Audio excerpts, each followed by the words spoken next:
Tai sveiki dar kartą, jo, netikėtai čia į sceną.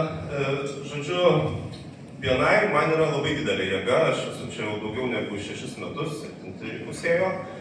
Ir gaunu tikrai tų rekomendacijų, ateina kartais iš buvusių narių ir nariai rekomenduoja kažką kitą, bet vis tik tais didžiausią vertę aš gaunu iš savo susikurtos per tos 6 metus plačios bendradarbiavimo komandos, su kuriais tikrai labai sėkmingai gyvendinu projektus. Sakykime, praeitą rudenį mes vienu metu darėm 3 didžiulius sporto klubus po 1500 kvadratinių metrų visi. Ir tiek mes suprojektavom, juos reikia paleisti labai staigiai. Per 2 mėnesius turėjo atsidaryti, nes turi atsidaryti lapkričio gale, nes gruodį jau nebeapsimoka.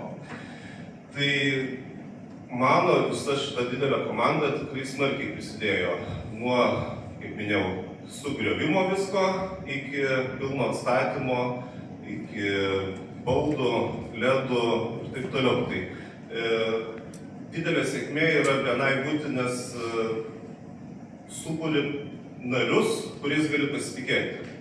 Gali bet kada paskambinti, bet kada nuvažiuoti, bet kada pasitarti, pasiaiškinti, plus kai yra didelė komanda, jie jau pradeda tarpusavį dirbti ir kartais nebereikia net mano įsikišimo, sakykime, valdininkas pasikalba su elektrikais ir susiderina kažkokias smulkmenas, kurių man nebereikia prižiūrėti. Tai vėlgi aš galiu padaryti kitus projektus ir kitus darbus lygiai greičiai. Tai vat, čia yra didžiausia sėkmė, didžiausia nauda, kurią aš gaunu, tai yra būtent ta, kad galiausiai net atvažiuoja užuolaidas, pakabina užuolaidas, suderinam spalvas ir vėlgi man reikia mažo įsitraukimo, padaro darbus už mane ir padaro tai, ko aš noriu.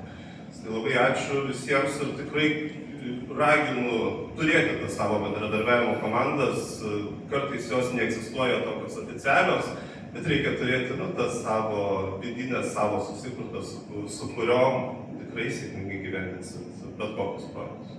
Galima klausti, kaip tu pagalai, kad užsakovas pasirinktų tavo partnerius? Kaip tu sugeneruoji rekomendaciją klubiečiam, bendradarbiavimo partneriam? Kaip vyksta tas procesas? Trumpai kaip pavyzdys. Tai labai dažnu atveju klientas pats prašo rekomendacijų, pats prašo pagalbos, kas galėtų pagaminti tą, kas galėtų pagaminti aną. Tai aš net projektuodamas iš karto jau galvoju, kad va šitą dalį galės įgyvendinti, sakykime, geležiniai sprendimai, šitą dalį ten galės įgyvendinti vėl kitas narys. Ir jau iš karto projektuodamas apie tai galvoju, bet ir su klientu visada komunikuodamas, iš karto komunikuoju, kad va, turiu partnerius, kurie padarys šitą darbą, padarys šitą ir jums nereikės tuo rūpintis. Ir labai klientai to džiaugiasi, kad jiems nereikia ieškoti patiems kažkokių tai rangovų.